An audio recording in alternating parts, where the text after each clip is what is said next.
Yes, once again, very warm welcome and listening for my lecture. Today, I'm going to talk about a new topic that is cause and effect writing. This topic comes under the umbrella, under the main heading of types of writing. As you know, there are a number of types of writing. There is narrative writing, compare and contrast writing, expository writing, definition writing, process writing, and in today's video, my focus is only and only on cause and effect writing.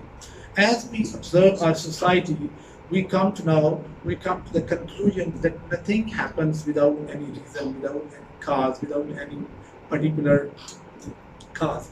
Every happening and every effect is the result of some cause. And sometimes we see that the effect becomes the cause for another effect. And this is how the chain goes on.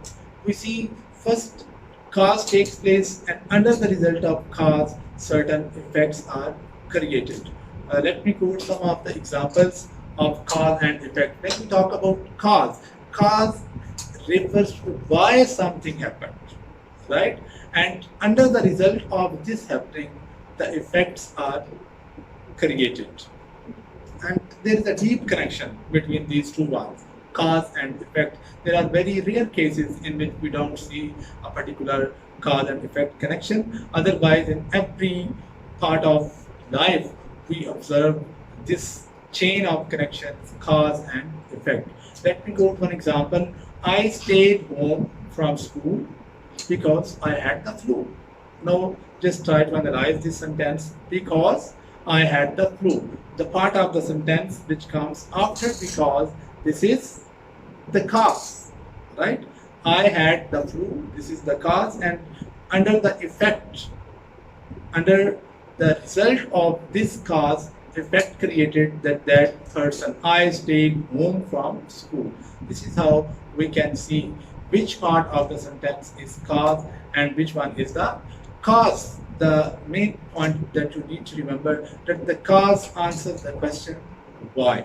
Because there are a number of paragraphs, you can also use this form of writing while writing a paragraph and sometimes while writing essays. So this is not something that sometime in every sentence, in one sentence there is cause and in the same sentence there is effect. Sometimes we need to read between the lines. There are certain clues and we need to understand those clues to analyze cause and effect. So to know about, find out what is cause and where is that is lying in the sentence, we need to put the question. That what is that question?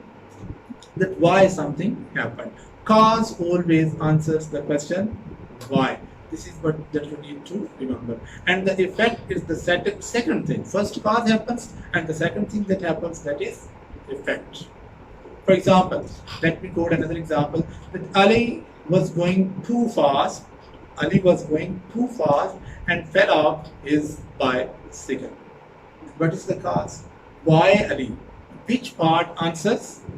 Why does Ali, right, face this accident? What is the reason? The part which answers the question of why, that part will be considered as the cause, because Ali was going too fast. This is the cause, and rest of the part of the sentence is effect. Sometimes we see there are number of causes, and out of those causes there is single effect. And sometimes we see the result of the cause that comes in the form of effect, and this effect becomes the cause of an other effect.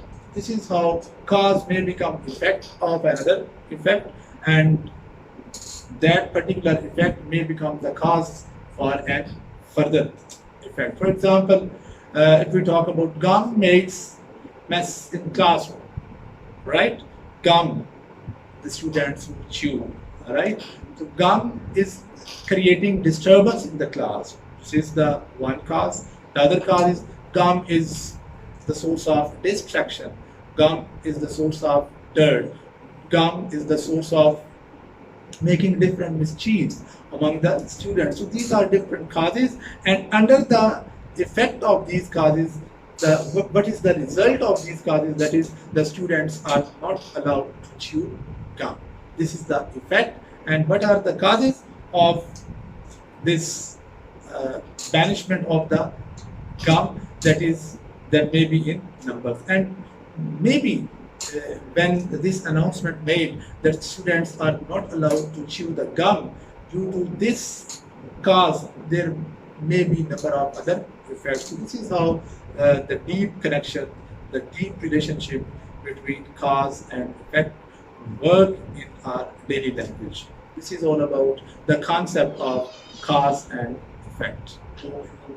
I've understood the concept of cause and effect. If you have any query, this is quite simple, and this video is especially made for the students of Allama Iqbal University, because this topic is included in their compulsory English. Thank you so much for your precious time.